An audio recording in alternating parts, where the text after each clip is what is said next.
Court says Martin Amehule, 26 other lawmakers still PDP members. Governor Fubara unseals hospital in Boni. Organized labor to meet may resume strike Tuesday. Federal government releases plans for Democracy Day celebration. And on the foreign scene, 10 Hindu pilgrims killed in bus attack in India. I'm Ife Chukwumoyele with the news. A state high court in Port Harcourt has struck out a suit filed by Hyacinth Wosa Amadi and 3 others seeking to declare the seat of Martin Amehule and 26 other members of the River State House of Assembly vacant following their defection to the APC in December last year. The presiding judge, Justice Okobule Wasam, in his judgment ruled that Martin Amehule and the 26 other lawmakers are still members of the PDP. The judge also ruled that the claimant have proved that Martin Amehule and others truly defected to the APC. The court ruled that a defection cannot be established through newspaper publications, radio announcements, or online publications. According to the court, a defection can only be established through the party membership register, a membership card, and such members fulfilling all requirements of the membership in the party. Moving on, River State Governor Siminalayi Fubara has directed the State Ministry of Health to unseal St. Charles Surgery Hospital operating in Boni local government area of the state. Recall that St. Charles Surgery Hospital, Boni, was sealed following the negligence of the medical officer on duty on 23rd April that led to loss of life of a patient. The Commissioner for Health, Adezore, in a statement said the hospital management has relieved the duty of the medical officer responsible for the death of the patient following his negligence to adhere to the hospital policy and ethics of medical practice. Mrs. Ore also said appropriate disciplinary measures have been taken against the doctor by the Nigerian Medical Association Rivers NMA State Branch after a thorough investigation was carried out. As she said, the governor warned all medical officers overseeing both government and private health facilities to take their job seriously.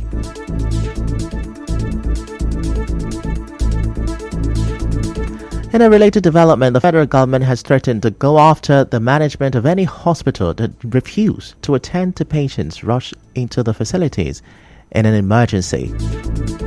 The Minister of Women Affairs, Uju Kennedy Ohanenye, gave the warning at an event in Abuja on Sunday. She directed hospitals to start putting out signposts reflecting no more rejection of emergency patients outside their facilities.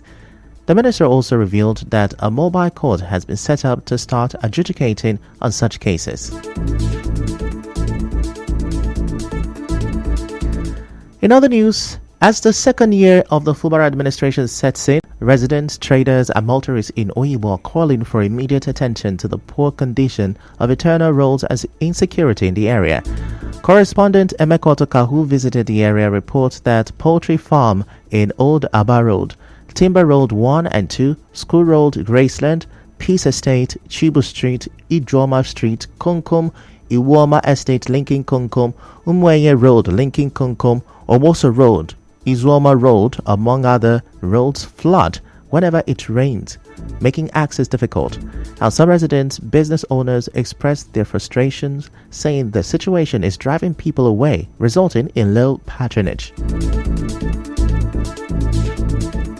The road is not good. You cannot trek for leg, cannot use back and enter, cannot use motor enter. If you use motor enter, the motor will spoil. And the buy, if you enter this road and the buy, you're not going to be into where you go support.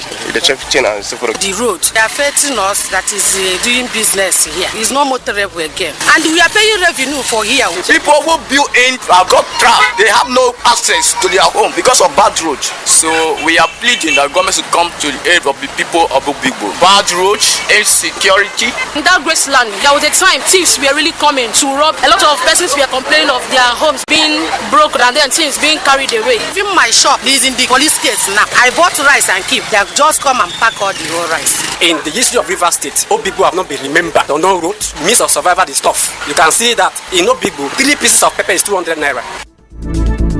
Residents also raised concerns about frequent power outages in Oyibo Urban despite it hosting one of the power stations. We are pleading that government should come to the aid of the people of Obigbo for this electricity aspect. We don't normally have lights here. Power failure almost every day. So you pay NEPA bill for like 1 full month, you won't see light. Maybe when it's towards the ending of the month, you now see light like 3 days. I buy charcoal almost every day, and at the same time I'm paying NEPA bill. We don't have lights. In fact, it looks as if government have abandoned Obigbo automatically. Who doesn't have lights, we can have light in daytime, like in 1 hour, 2 hours. Throughout the night, we can't see lights. We don't have lights regularly. At times, 2 times in a week. We don't normally use light to sleep in the night. It's only afternoon time, maybe 2 hours, 3 hours. I'm calling government to come and help, especially security lights and a good road, so that when we are paying revenue, we know the reason that we are paying revenue. The president of Oyibo Urban Youth Association, Victor Wachuku, also spoke on these concerns. The issue that has to do with insecurity, internal roads is unbearable. As I speak to you, the drainage here doesn't flow. If you get to the point where we call Umondeno Junction, those waterlogged lots are even enter people's house. People are packing away from their buildings. And we're also calling on the governor of Rivers State, Nosim Fubara, to see what he can do in Oyibo of dualizing and doing drainage and other internal roads. We have seen him doing internal roads in other local government. I think the Oyibo one will not be exception. Issue that has to do with lights. We suffer it most in Oyibo town. I can tell you that at times for 1 week, for 2 weeks, we don't have lights, and we are hazing out from here. Regarding insecurity in Oyibo, Mr. Wachuku called on the Commissioner of Police to beef up security in the area. Security is another challenging thing. We know that there is insecurity in the country, but local government is another thing. So we are calling on security agents to beef up. On daily basis, kidnapping activity repeats itself here. Is every day you hear they have kidnapped, they have done this one, they have. So we are calling for beef up of the security to stop those menaces, because it's embarrassing. Most prominent people here, most business have left this place to tackle town. I know good of my friends who invested there, they have run away. When you call them, they say that place is not safe. And if everybody begin to live here because of insecurity, it will also affect the economy of the state. Still to come, organized labor to meet may resume strike Tuesday. Stay with us.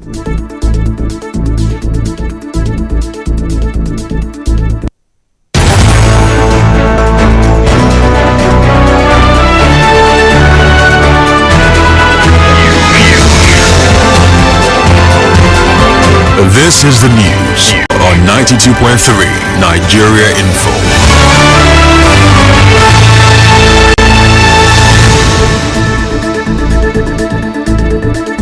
You're welcome back, and now the rest of the news. The Nigerian Labour Congress NLC says it has never contemplated 100,000 naira as the minimum wage for workers in the country, let alone the 62,000 naira offered by the government. At its last meeting of the Tripartite Committee on Minimum Wage on Friday, Labour insisted on 250,000 naira as a living wage for an average Nigerian worker. NLC Assistant General Secretary Chris Onyeka, in an interview on Channels Television today, insisted that Labour will not accept the latest government's offer of 62,000 naira and a 100,000 naira proposal by some individuals and economists. The new minimum wage talks between the federal government and organized labor are expected to end today as they await President Bola Tinubu's decision on their 250,000 naira offer. In the meantime, the national chairman of the Social Democratic Party, Shehu Gabam, has urged the federal government not to pay civil servants less than 100,000 naira if it truly wants the masses to breathe. Mr. Gabam made the appeal in an interview. He said the government should settle for a reasonable wage that is above 100,000 naira to avoid civil servants sabotaging the system. The federal government says this year's Democracy Day celebration will kick off with a symposium on Tuesday. A statement from the Office of the Secretary to the Government of the Federation said the Grand Parade will take place on Wednesday, June 12. As you may know, Nigeria's Democracy Day was moved to June 12 from May 29 in 2018 under former President Muhammadu Buhari to honor the acclaimed winner of the 1993 presidential election, the late Moshood Abiola. And now to business. The European Union will increase visa fees from tomorrow. This is according to Schengen visa statistics released over the weekend. The report stated that starting from Tuesday, African nationals would pay €90 instead of €80 for a Schengen visa application. The report also said that the EU earned over €3 million from rejected Schengen visa applications submitted by Nigerian citizens. In entertainment, singer Tems has become the Nigerian female artist with the highest streaming day on Spotify. Tems accumulated 8 million streams following the release of her debut album, Born in the Wild. In sport, Real Madrid manager Carlo Ancelotti says the Spanish giant will reject the invitation to participate in the upcoming FIFA World Club Cup. Now he says the competition's prize money is small. And now we bring you news from around the world. At least 10 people have died and 33 injured after suspected militants fired on a bus carrying Hindu pilgrims in the Indian Federal Territory of Jammu and Kashmir. Police officials said the driver lost control, causing the bus to plunge into a gorge in Riasi district of Jammu. While rescue operations have concluded, a search operation by the Indian Army and police is underway to track down the attackers.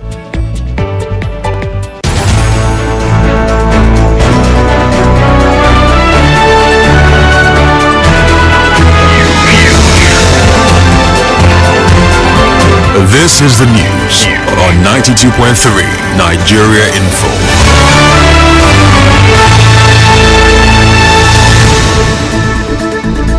That's a wrap on the news this afternoon. Before we go, let's have a look at the major stories. A state high court in Port Harcourt says Martin Amehule, 26 other lawmakers are still PDP members. Governor Fubara has unsealed a hospital in Bonny. Talks between the federal government and organized labor are expected to end today. The federal government has released plans for Democracy Day celebration. And on the foreign scene, 10 Hindu pilgrims have been killed in a bus attack in India. The news was edited by Martha Okirinkam. To reach the news team, send an SMS or WhatsApp to 0808 721 7215. I'm Ifechuku Moyali. Many thanks for listening.